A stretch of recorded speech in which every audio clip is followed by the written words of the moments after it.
What's up, everybody? This is Clint Rothwell, and I'm coming to you for the Die Hard MMA podcast. It is Monday afternoon. Thank you all so much for spending your Monday evenings right here with me at pubsportsradio.com and Pub Sports Radio on YouTube. How is everybody doing this evening? Reggae Panda in the chat saying, had a rough week. Did we in fact know, Reggae Panda? If you notice the shirt, we cashed a Die Hard stimulus check this week. I do apologize if anybody else had a rough week, but we had a pretty damn good one. Beach Money in the chat, the DXJC56. Jared Vandera looking, yeah, it did really look like he had his entire skull split open. I thought that, honestly, when the blood spilled for that one, I thought the cut went like this. Like, I thought it covered the whole side of his face, and it was just this tiny little thing up here. Grateful Dude, what's up? Nigel Lee, Subat Mehmet in the chat. How's everybody doing? We got about 23 people here. Hey, we're kicking back. It's a casual night tonight, folks. There is no UFC this week. There is no Bellator. There is no PFL. There's no sports betting action to be had when it comes to people punching each other in the face. So we're going to do a quick little recap. We're going to talk about the schedule that's coming up for the podcast and some of the events coming up. I do have two bets locked in that are a bit ahead of time, so we will go over those real quick, and we're just going to have a nice little night, and then it's on to the degenerate hockey action that I need to sweat for the rest of the evening. Brendan Olson, what's up, buddy? Darth Vader in the chat. Dan Goldstein, how's everybody doing? Dan, I will pass the message along. I hope everybody got in on Big Ben Rothwell cashing that beautiful submission prop, whether you got 6-1 or 11-1 or 13-1 like my guy Dan here. That's what we call a Die Hard stimulus check. That was beautiful, and it's one of my absolute favorite spots in the game. When you've got somebody who's a submission handful like Big Ben is, and then you get somebody who's smaller or taking the fight on short notice, coming up a weight class, any of those factors, that's where those crazy sub props seem to be clicking. That's how we got Green by sub back in the day. If any of you remember that one at the 18-1, I want to say it was, or 13-1. I can't remember which one it was. But yeah, I mean, those are the spots. I look for those. I keep an eye out for that. If you've got an undersized or overweight opponent on short notice going up against somebody who's got submission chops that they just haven't gone to in a while, you always get that line. You always get that nasty inflated line. I love going for that spot. Jesse Hull, thank you for joining the show. Sorry to hear that you missed out on the fun parlay. I missed on all my fun parlays this week too, but we ended up getting there anyway. Gaming Wolf 87. I am absolutely stoked for Ramos. That was one that, I kind of got talked off it. I originally leaned Ramos when we talked about it. We broke it down last week. Ramos was the side that I was taking a look at, and then I kind of got talked the other way on it, and I'm really not sure what happened. I got spooked and decided not to pull the trigger. It is what it is. It was a close fight, but Ramos looked really good. He looked like he turned that corner, like I talked about, made some improvements. It was pretty dang good. All right, so let's just first off dive straight on into the review of last week, shall we? UFC Vegas 27, we had Font versus Garbrandt, and I tweeted a bunch of late action on this one, guys, and this is why I always tell everybody on the podcast, if you listen to the show on Monday and you're like, Clint, what are you talking about with all these bets? You got to follow me on Twitter, at DieHardMMAPod. I tweet out every single bet that I make when I make it, so that's where you'll find my actual official picks. If I change my mind about a play that I haven't made over the course of the week or something, I may end up going the other way, shit like that. You find all that out on my Twitter. So here we go. What we had was a preliminary card that was actually a whole hell of a lot of fun. Rafael Alves taking on Dimir Ismagulov. Rafael Alves looked really good in that fight. He stayed in there. Man, I thought that Dimir Ismagulov was going to just walk through this guy. A lot of people thought he was going to just walk through him, but that 10 extra pounds, Rafael Alves is a beast at 155. All that extra muscle, he was still explosive late in round 3. I think he could be a bit of a problem. We need to watch out for Rafael Alves the next time out because he's not somebody to be trifled with at lightweight. He's much bigger, much stronger, much more explosive than we expected, and he took everything that Izma gave him and barely had a scratch on him. I mean, the guy was game, ready to fight and keep on going even at the end of the round. So Dimir handily won that fight, but it got scary there for him in round 3. Alves was turning up, and Dimir was the one who was fading. It was a little wild. Flyweight fight, David Dvorak took out Ronderos on short notice. Obviously, round 1 submission. That's the one we knew he was just going to walk through. I did end up making a 3-leg parlay. I did Dvorak, Bruno Silva, and Felicia Spencer at plus 125.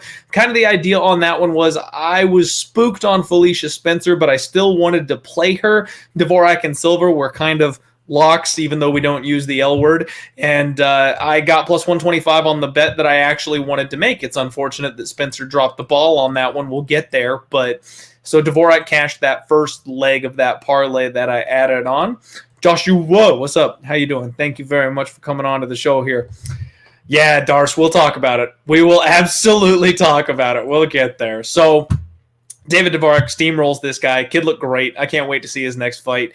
Featherweight fight, Joshua Kalibau taking on Shah Yilan. Yilan looked really good in the first round, really physically strong, powerful, and then Kalibau turned up. That's what we talked about on the podcast last time. Over the course of the week, I came this close to talking myself into taking the dog, Shah Yilan. I'm so happy I put Shah in a Hail Mary parlay, Shah by decision. That was the only action that I had on him instead of actually throwing money at him, because I'd have been a little upset with myself if I had gone ahead and pulled that trigger, because he just had nothing after that first round. He's going to be an issue if someone is smaller than him, if he's able to bully them, if he's able to control them against the cage. Shah Yilan will be able to win a couple of fights that way.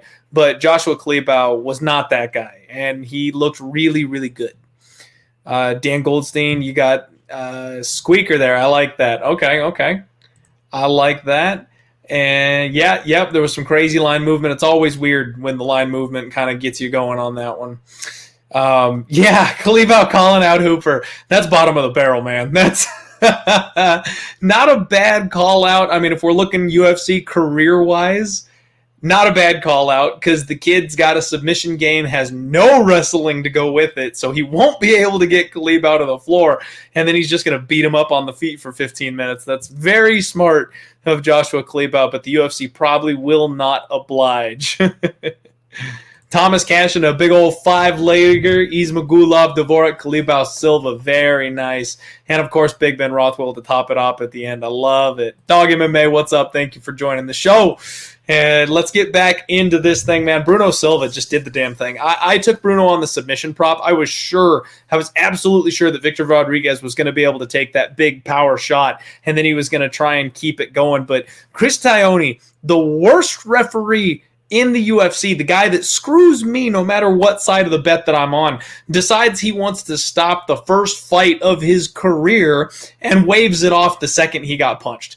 I was a little frustrated with that. I got called out on Twitter. People were making fun of me, being like, Clint, what, you want to see a dead body? And no, I don't want to see the fighters get hurt. I never want to see anybody take extra punishment. But I'm like, man, I can't tell you how many under 2.5s Taglioni has ruined for me. It's like Taglioni watches this podcast and he goes, you're betting that under? It's going over, buddy. And then the one time I'm like, I need this guy to scramble. I need him to turn his back. I need to give his neck up. Just stay in the fight. I mean, he got hurt by that punch. Don't get me wrong. He was hurt and he was going to take more punishment, but he wasn't out yet. We have seen much, much slower stoppages than that one, and Chris gave him no time at all whatsoever, dove in, saved his life, and I'm like, you son of a bitch. Like, just let him try. Like, give me a submission, please. So I'm a little bummed about that one. Everybody that sniped Silva inside the distance at like plus 135, that was the move. That was absolutely the move, and I'm jealous. I should have done that. I got a little fancy going for the sub prop. The value was there, but then Bruno jumps on the microphone at the end of the fight and is like, nah, I was going for the knockout. It never feels good when you bet a prop and the fighter's just like, Nigel asking about Toporio versus Hall. That is such a fun fight, man. Hall is a problem. Hall is a problem. I know Toporia is a beast, and the kid has everything that we're looking for, but at the same time, Hall is so awkward. Like, you can't touch the guy on the feet. He immediately rolls, flops on his back, tries to get some kind of a submission. Like, it's impossible to tie that guy down. And I don't know if Toporia is the guy that's going to be able to solve that puzzle. You know what I mean? Like, he could, maybe he could, but I don't know anybody so far that's been able to actually smother Hall and shut him down on the mat. If Toporia is the first guy to do that, then more power to him, but that's going to be a wild fight. Darth Vader's saying, hear me out. I think we fade Silva next time. Rodriguez isn't UFC caliber, and honestly, JP Buys didn't impress me. I think Silva gets a good opponent. He's fade territory all day. Maybe, Darce, maybe. It depends on the opponent. That's really what it comes down to, is who the opponent is. Because, yes, if it's a guy that's a fringe top 10 type of fighter, maybe that's true. He's fighting the absolute bottom of the barrel in the division right now, and that's how he's kind of keeping his UFC roster spot. But I do think he's got the skill set to fight some mid-tier guys. So it really depends on who that next matchup is. But I really don't mind looking out for it, because the way he's been chalked the last couple fights, the way people have been parlaying him up like crazy, everyone's going to go right back to the well next time. We absolutely will get value on the opposite side. We just need to make sure it's an opponent who can actually come through and do the damn thing. Drew in the chat, what's up, buddy? How you doing? Thank you very much for jumping on this evening. We got 50 people here in the chat, and hey, you know what? I've got my obligations. I do need to shout out GoatCapitalSports.com. They've been on a bit of a roll lately. Love those guys. Find them at GoatCapital_. They're going to help you out with any of the other betting stuff you need. Like tonight, this week, this whole week is a perfect week for you to try out Goat Capital Sports, because there is no UFC to bet on. There's no Bellator to bet on. I can't help you with jack shit. I can help you with the degenerate action in the NHL, because it's what I do. But besides that, you're going to need some baseball. You're going to need some basketball. Goat Capital Sports will take care of you in that area, so make sure you check them out. Next up is the one that, man, I just got to... Court McGee, baby. Oh, Court McGee. I got so much shit. I got so much shit for betting on Court McGee. And we did the double play, the 2 units. We brought the hammer down on Court freaking McGee, despite what everybody said. And he got the damn thing done. He went out there and showed Silva what was up. He followed the game plan to perfection. And that's, man, some of these underappreciated fighters like Court McGee, I know he's at the tail end of his career. I know he's not championship caliber. He's never going to get there and do the damn thing. But in these specific spots, you know exactly what you're getting from those kind of fighters. And that's the kind of fighter you want to put your money on. Because if you never have to worry about Felicia Spencer not going for takedowns, for example, you just never have to worry about Court McGee doing anything but what he's going to do to win, and what he's always done, and the game plan he's stuck to his entire UFC career. Like, we knew we were getting that Court McGee, and that Court McGee beats Claudio Silva. So I loved that spot, despite what everybody said, despite what everybody called me for making that kind of a stupid play and going over the top and never should have made it 2 units and this and that and the other. Like, don't tell me that shit. Like, I loved that spot. Being on my little island paid off, and it paid well. Gaming Wolf into tennis, it looks like. All right, okay.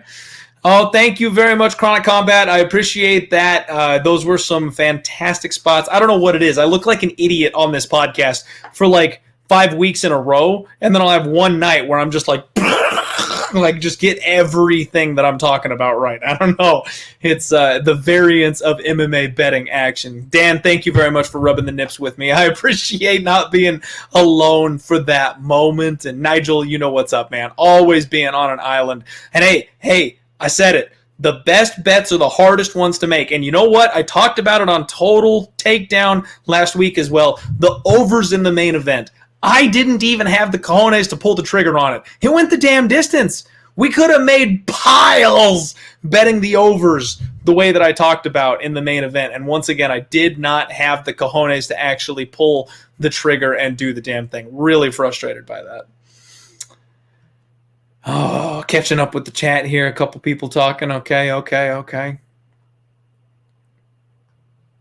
You know what, TJ Kill, that's a good point with Court. And like I said on the post-weigh-in show, that's the best I've ever seen him. He looked fantastic. His cardio was on point. His muscle structure was on point. Like, you could tell he put a damn good camp in for that one. So that one definitely felt good. Preston Eekdal. What? I thought that said Preston Ezekiel. Preston Eekdal. Sorry about that. Messing up your name there. Let's see here. Yeah, they are going way down the line for the UFC fights that are coming up. But, man, we've got some good ones. We've got some juicy ones. We'll talk about it here in a second. So, closing out the preliminary card, obviously, 11-1. Big Ben Rothwell doing the damn thing in round 2. That was fantastic. That was so fun. You got to think that Barnett's just going to get his walking papers after like one more fight. If you can't, I'm sorry. Big Ben Rothwell, I love him. I love the guy. I know we make all the jokes about him being my dad and stuff, but he is such a shell of who he used to be at this stage. He's not going to be good for like 4 or 5 more fights. If he keeps getting these bottom of the barrel, not UFC caliber opponents, then yeah, he'll get maybe 2 more wins or something under his belt. But after that, he's just going to be donezo. He's going to get cut because he will not be able to hang with a younger generation of actual athletic heavyweight type of fighters. So glad he got that one. Jack Hermanson, Edmund Shabazian. Man, I talked myself into playing Edmund Shabazian on this one.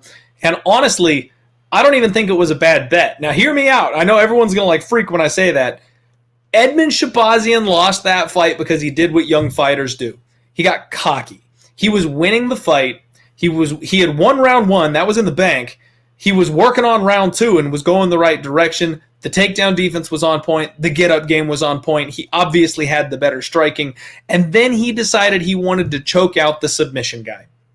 He decided he wanted to get a submission win over a submission fighter. And if Edmund Shabazian does not jump for that damn guillotine choke, he wins that fight because he continues cruising on the feet in round 2, wins rounds 1 and 2, and then all he has to do is survive round 3 to get that victory. So that I still think was a good bet. I think that was value. I think we saw that Edmund Shabazian is still improving. He's still getting better. These are all things for us to remember the next time out because honestly, I'm probably going to go right back to the well. Depending on his next opponent, Edmund Shabazian is once again going to be looked down on. Now he's on a 2-fight skid. A lot of people are going to want to sweep him under the rug, and he should have won that fight. Plain and simple. He should have beat Jack Hermanson on Saturday, and it's his own damn fault that he didn't.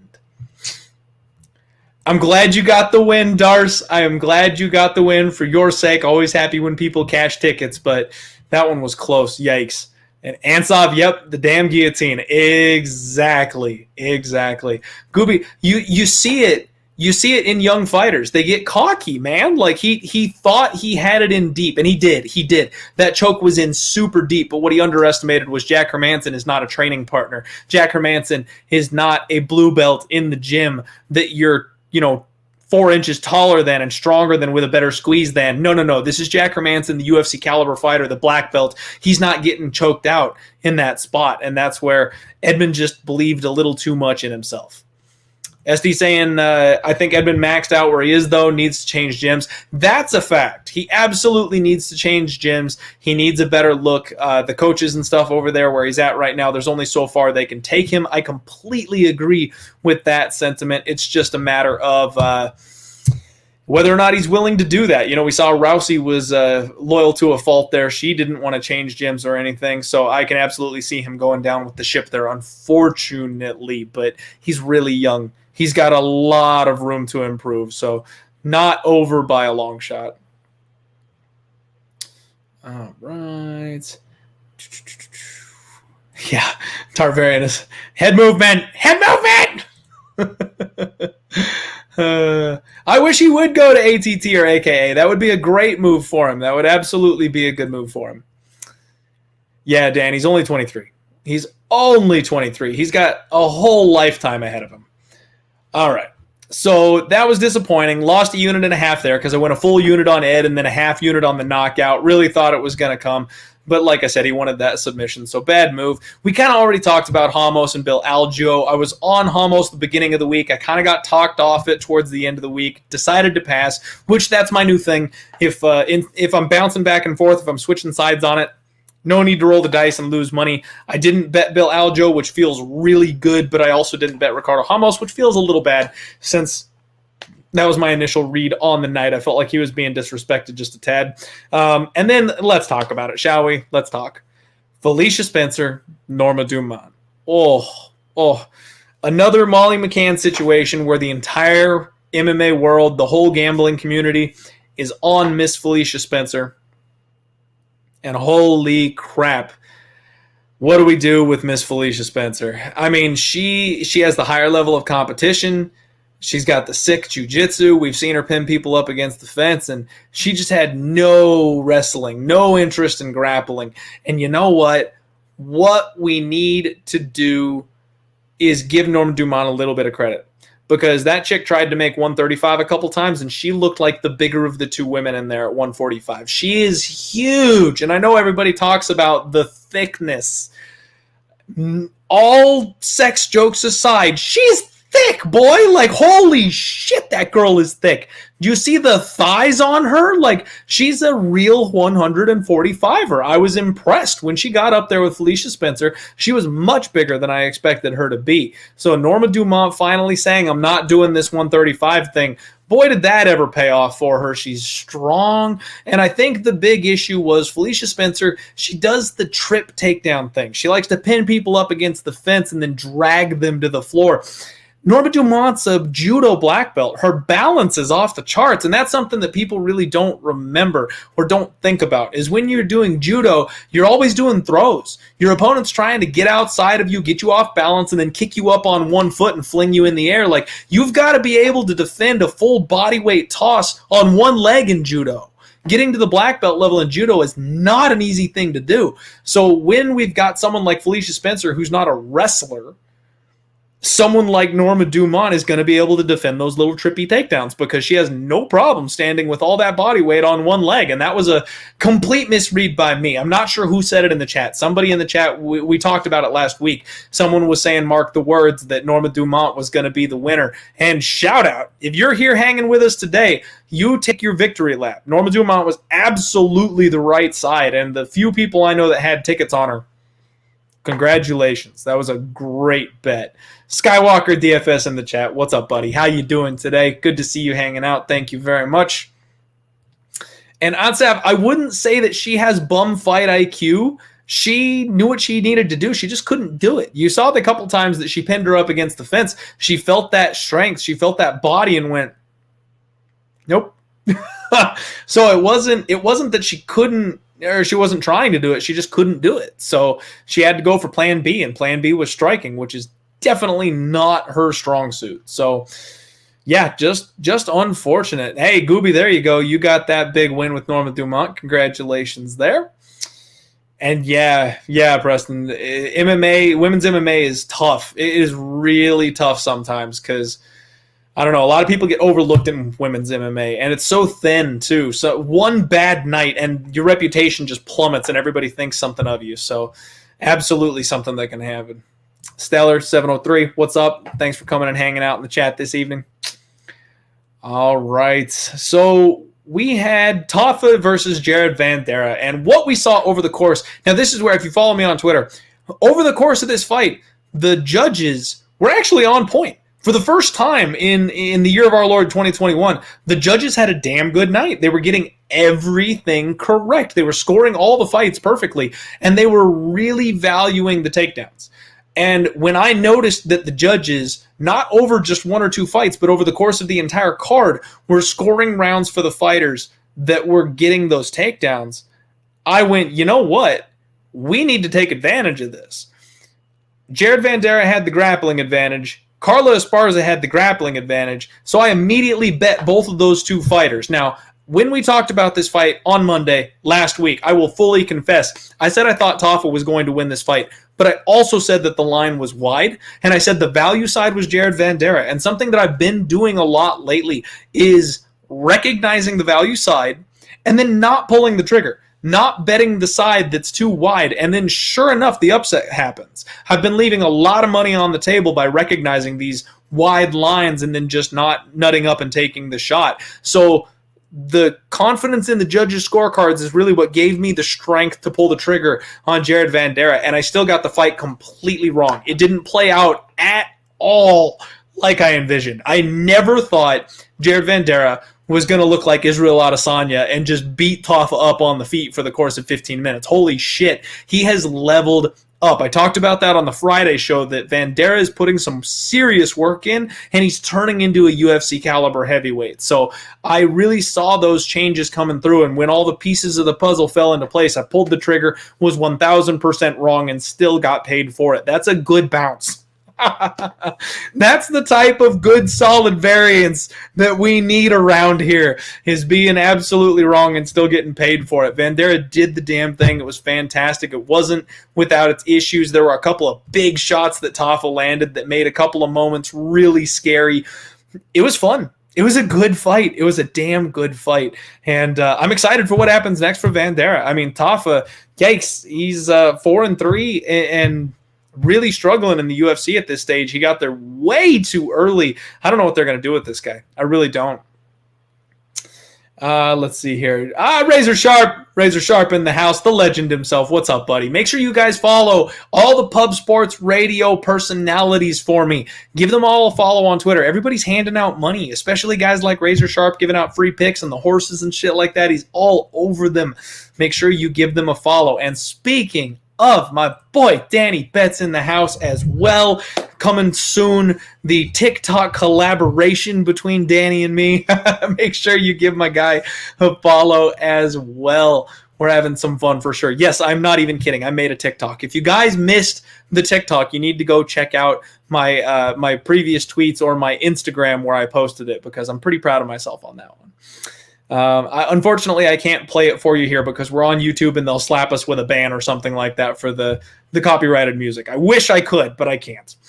Women's strawweight fight, Zhong Nan taking on Carla Esparza. Like I said, we threw the money on Carla real quick there at the end, and that came on through. Holy crap, Carla Esparza. We knew she could take down Zhong Nan, but a second round TKO? Like, what happened to Carla? She was a wet blanket if I've ever seen one, and holy crap, just driving elbows. I mean, we thought the canvas was bloody after Vanderaa and Tafa got done. Carla Esparza was soaked with Zhong Nan's blood. She took some selfies smiling like a psychopath with blood covering her from head to toe after elbowing her face into oblivion. That was beautiful, absolutely amazing. I love these psychos that we get to watch compete in the UFC octagon, but love seeing Esparza. I mean, if you guys think about it, Esparza is another one of these fighters that went from being a pure wrestler to being a mixed martial artist. She won the belt.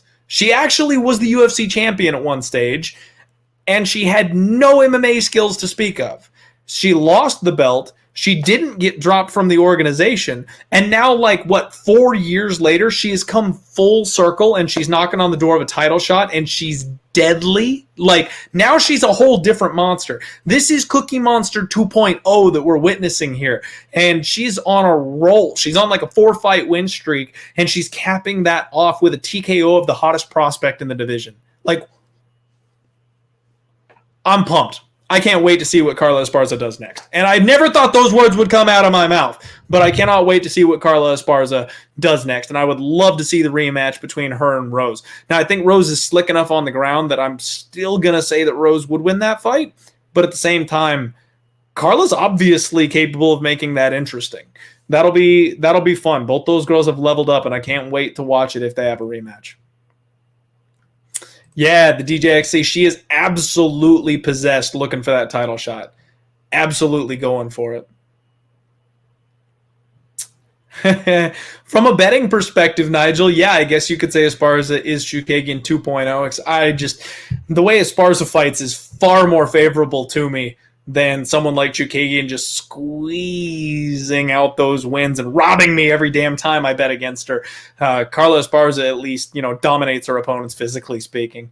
Daily Sam, what's up? Thank you for the love from the UK. Always love hearing people around the world catching the show and tuning in. It's so freaking cool sitting in different places all over the planet right now, just hanging out, talking about our favorite sport and betting like degenerates. It's good stuff. All right. And then the main event, you know what? Okay. So I am somehow still disappointed with myself.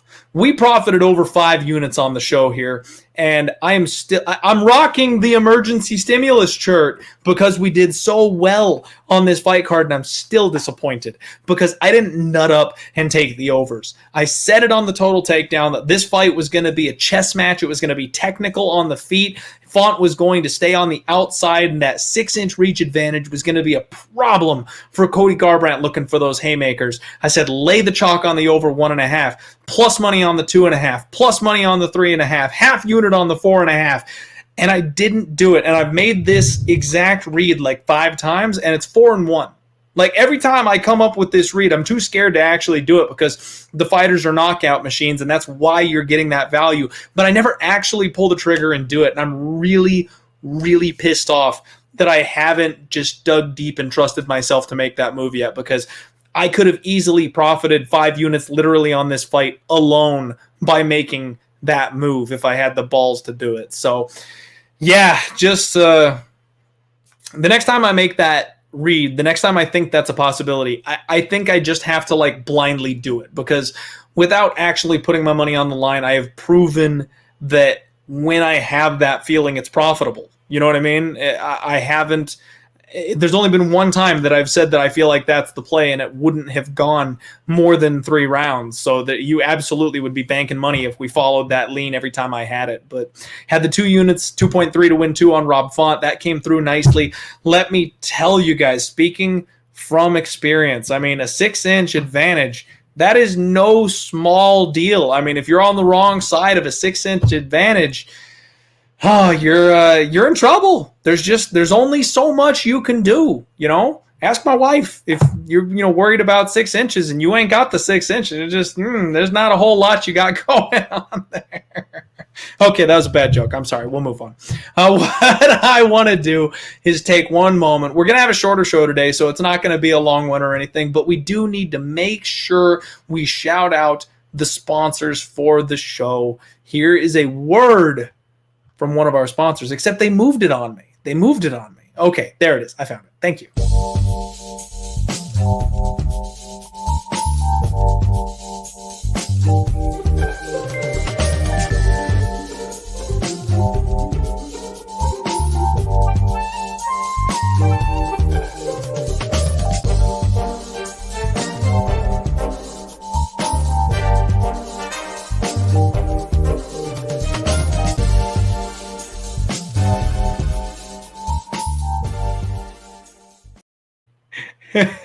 The chat just caught up, and everybody reacting to that bad joke is pretty hilarious. All right. It always comes in a little slower when you're running the stream back here, so it's always pretty funny to get the flow of love coming in there. All right. So that was it. That was UFC Vegas 27. This week, like I said, not a whole lot going on. For tonight, I've got the Islanders. They tied it up. It's 1-1 after the first. I've got the Leafs Canadians draw at plus 310. It's tied 0-0 after the first. So I'm sitting comfy right now. I'm feeling pretty good. I do have, Bolivia over 2.5 shots. And I know he was the goal scorer for the Islanders. I think he's 1 for 1, so I need 2 more shot on goal from him. And then I've got Petrie in the other game that's going right now. I got to see how many shots he's got. He only needs 2 for me. I got the over 1.5, so let me see where he's at. Petrie has no shots on goal yet, so we still need 2 shots on goal from Jeff Petrie for me to get that one. The rest of my NHL action for the evening, I have the Jets. I've got them on the money line, and then I also hit the minus 1.5. My biggest play on the night besides the Islanders is the Knights on the puck line, minus 1.5 at plus 145. And then I have Barkov and Bennett on the Panthers, both shot on goal, over 2.5 props. Darnell Nurse, over 2.5 shots on goal. He's on the Oilers. And Nikolaj Ehlers, over 2.5 shots on goal at -130. He is on the Jets. That's my degenerate action slate for the evening tonight. And I want to talk about the 2 bets that I've already got locked up looking ahead. I brought the hammer with me. Brought the hammer out already. And we are reinvesting the profit from UFC Vegas 27. I hit Walt Harris at +130 next week. I got 2 units on Big Walt at +130 next week. I feel like, Danny, I can't be called the hammer anymore. Fair enough. Okay. And there's Locker Room. There's my boy. What's up, buddy? Thank you very much. I appreciate it. So I think that we've hit like an all-time low for Walt Harris, right? Like nobody thinks anything of this guy. And I've faded him myself the last 2-3 fights of his in a row, and quite successfully, I might add, because he's got some serious flaws. But he's completely rededicated himself to the sport. He's still a crazy athlete. He still hits hard as hell. And he's taken on Marcin Tybura. Tybura is another guy. He's 35 years old, and I know Walt's 37, so the age factor is something I can't really point to in this spot. But Tybura is a guy who's chinny as hell. He's got 4 KO losses, and he's on a 4-fight win streak. So the value or the perception has never been lower on Walt Harris, and the perception of Tybura has never been higher. I mean, if you rewind a year or two, Tybura was 1-4. Like, seriously, he was fighting for his job. He was fighting for his UFC job, and he got, let me read this off to you here, Sergey Spivak, who, now Sergey Spivak is a great talent at this point, but it was only his 3rd UFC fight. So this is a young kid that he was able to get that veteran savvy over. Maxim Grisham, a guy who's really a blown-up 185er, who he was able to out-grapple. Ben Rothwell, who we already talked about his shot. And Greg Hardy, who's a guy who, again, is not ready for this level, is overrated, and is a one-punch, type of fighter that doesn't carry that power anywhere beyond the first round. He decided to try to go tit for tat with a guy like Tybura, and he's got a bad gas tank. Dude's got asthma. Like, you can't do that. So the last 4 wins for Tybura, this win streak that he's on, is highly questionable in my opinion. And Sergey Spivak is really the only real name on that list that I care about. When he fought anybody like Verdum, Derek Lewis, Shamil Abdurakhimov, Augusto Sakai, like these guys all handled him. 3 of them knocked him out cold. So Walt Harris coming in here, having lost to Volkov, who is my dark horse in the division, and the great Alistair Overeem, after the death of his daughter, first time coming back, almost killed the guy in the first round, had the biggest adrenaline dump we've ever seen in the octagon, and then gets knocked out in round 2. Like, he's fighting the top end of the division and lost, versus the guy that's beating the bottom of the barrel in the heavyweight division, who's probably a little bit chinny. I know Walt Harris might be a round 1 guy, but I think we see the return of round 1 Walt Harris. I think he comes out and he bombs on Tybura and puts him away. He looks in incredible shape, checking him out as he's getting ready. DJ, he's absolutely knockout or bust. I completely agree with that, but I do think he's turned a bit of a corner. Like I said, if you look at his Instagram, he is in great shape. He's in great shape right now. I think he's going to slow it down. His last fight against Alexander Volkov, he showed a lot of the things that I wanted to see in the fight against Alistair Overeem. The problem is he was outgunned. Volkov is a guy that people don't understand how damn good that guy is. And Walt Harris tried to play that fight right. He just didn't have the firepower to do it. If he has the exact same game plan against Volkov, taking on Tybura, there's a chance that he's going to be able to come out here and get this thing done. I'm on Walt Harris. It's another scary spot. It's another Court McGee spot. Like, I think I can understand this, the speculation and people saying I'm going too hard here, but a power striker with a explosive athleticism edge versus a chinny fighter, got to do it. Got to do it. That's my move.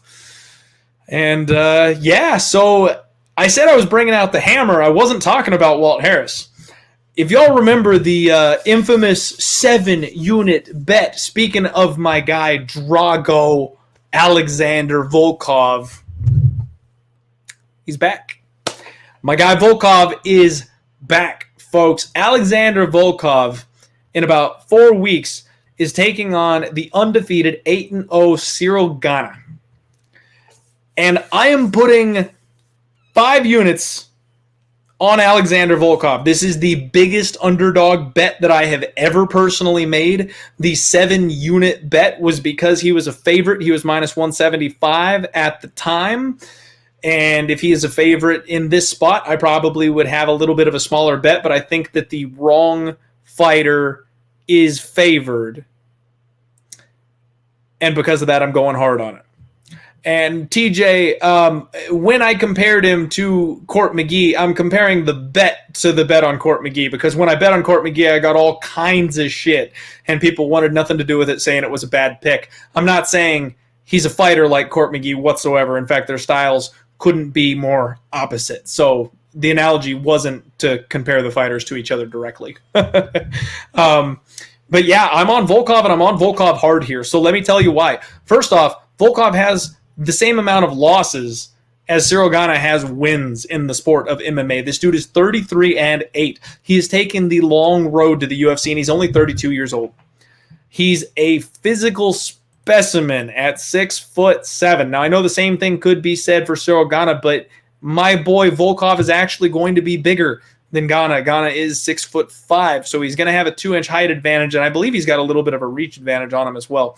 Gane's victories so far in the UFC are Rafael Pessoa, a terrible fighter, Dontel Mays, a terrible fighter, a decision win over Tanner Boser, where he had the kickboxing edge and was able to work a 15-minute fight, which was not impressive whatsoever, Junior Dos Santos, the chinniest of the remaining chinny fighters in the heavyweight division, and Jairzinho Rozenstruik, which the last one, Jairzinho, you would say that would be an impressive victory to have on your resume, except it took 25 minutes of maybe one of the most boring heavyweight fights we've ever seen. They gave Ngannou and Lewis a run for their money when it came to being the most boring fight in UFC history. That was a terrible, terrible main event, a terrible 25-minute run. Jairzinho is a one-punch guy, and Gane stayed on the outside, picked him apart, and really did nothing for the entire fight to get that win. So Gane hasn't shown me any evolution in his game whatsoever since he got to the UFC. He's a good kickboxer. He's got good athleticism and speed, but he's nothing special in that area when you compare him to the rest of the top 5. He's got good grappling. He's pretty slick on the ground, but his wrestling leaves something to be a little bit desired. Alexander Volkov is a guy who's got gas for full 25 minutes, has a better striking pedigree than Gane does, has more MMA experience, and just put on 25 pounds of solid muscle and is now a different monster. A lot of people were talking to me about how Gane is going to be able to take him down at will and just kind of do what he wants to him on the floor. No. Our guy Curtis Blades tried to do that to my guy Volkov, and Volkov nearly knocked him out in the late rounds of that fight. Volkov was able to defend those takedowns, was able to get back to his feet, and then was punishing him in the 4th and 5th rounds and almost got the TKO victory. Now, after that fight, he realized he was not strong enough to contend with the bigger bodies at heavyweight, and he put on a shit ton of muscle. So now he's going to be even harder to take down. So if Gane tries to come in here and take him down, it's not going to work. And if Gane comes in here and decides to have a kickboxing fight with him, why is my boy Volkov plus 125? I think the wrong fighter is favored, folks. I am on Alexander Volkov. I'm on him for 5 units. I love this spot. I cannot wait for that fight. This is a fade the public perception type of spot. Cyril Gane is about to be 8 and Volkov. That first L is coming.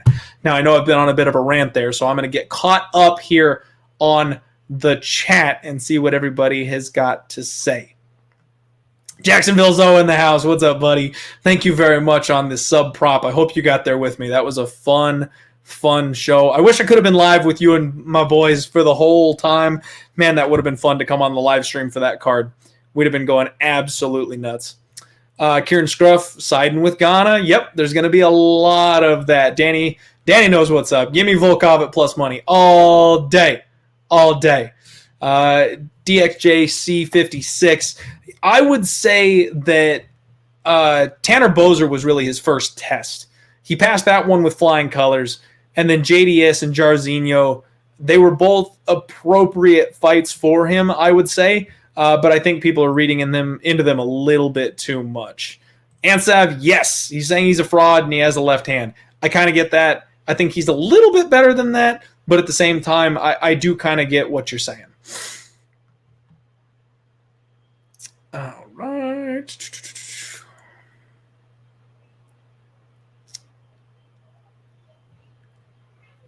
Getting caught up. Okay, Gooby's on Ghana as well. We'll see.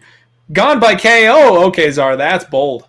That is bold. So my guy Volkov has only been knocked out twice in his entire career. One of them was to Derek Lewis after he dropped his guard with literally 1 second left in his 3-round fight with that man. So a freak knockout that I am more than willing to disregard. And then the other one was all the way back in 2013 against Vitaly Minakov, who is a freak of nature. If y'all don't know who Vitaly Minakov is, he KOs literally everybody. And that was all the way back in 2013 when Volkov was not nearly as experienced as he is today. So if a guy like Ghana, who really is turning out to be more of a point fighter than anything, gets that knockout, I would be very, very surprised. Yes. Kieran Scruff. Ghana does not hit hard. He's athletic and fast enough to not get finished.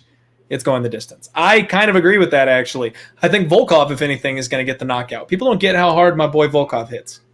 But I do like Volkov by decision. And Sav, I can kind of get between that. And Zara, that's the thing. I think that's hype, baby. I think that's hype. Ghana is something. Don't get me wrong. King Francis, now that's a freak. Francis is a freak. Ghana is athletic. I think there's a bit of a difference. Oh, man. Pitt came up 2-1. Don't tell me that. All right. My Islanders are going to have to dig back in here. That's disappointing. All right. So that's basically it, folks. That's all I got for you. Those are my 2 early bets that I plugged in. I want to give you the schedule. Here's the upcoming stream schedule for the Die Hard MMA podcast. I am pumped up. Next week, we're having lucrative MMA coming on the show to break down Rosenstruik versus Sakai. UFC 263, the man himself, Matt Holt, will be making a return to the show. I'm bringing on Danny Lags, the capper, for Zhong versus Ige. That is a fun card, and I'm looking forward to breaking it down with Danny. He's a guy I've known and been talking shit with online. He's one of those friendly, ribbing, boys will be boys type of guys that you can really shoot the shit with online, and we've kind of gone back and forth for years. So looking forward to having Danny Lags on the show. And then, of course, Gianni, the Greek himself, coming back to talk about Ghana versus Volkov, and he better confirm for me that Volkov is the sharp side by the time he gets on the podcast. I'm really, really hoping that when he comes on, he's got some good news for me. I'm trying to broaden the horizon with my guests here for you all on the podcast, so I hope you appreciate that, and I hope everybody's excited for what we got coming up. I've got some other good stuff in the works. We don't need to necessarily go all the way down the list, but for UFC 264, Poirier versus McGregor 2, my guy, the Sports Keg, Jay from the Keg, one of the most successful sports bettors I have ever met in my life. The dude is a machine. He's coming on the show. He's a longtime friend of mine. We've been talking for a long, long time, and he's finally cutting some time out of his day to come on our show for a big, epic fight card. So can't wait to break that one down. It's going to be good to have him on the show and hanging out watching.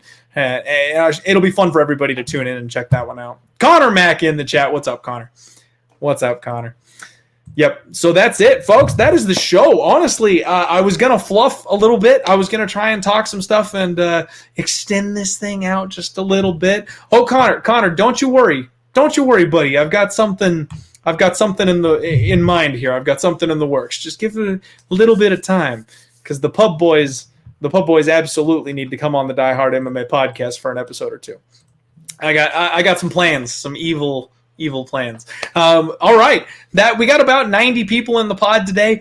what can you expect? It's a Monday on a week with no fights, so good luck this week on all your degenerate action. I'm going to be betting hockey all week. I did most of my homework already for next week's fights, so I might be locking in a few other bets as I continue my research for next week, and really looking forward to doing some good stuff, keeping the good mojo running. We're staying positive. The record is a little close to even for my liking. We're up only just by the slimmest of margins, and I want to try and end this year in the black. So got to keep on at it, try and learn from my lessons, not fall in the same pit holes, mistakes, all that good stuff. So, and you know what? Honestly, making up the difference for it in NHL. I've been crushing the last couple of weeks in NHL, so that's felt pretty good too.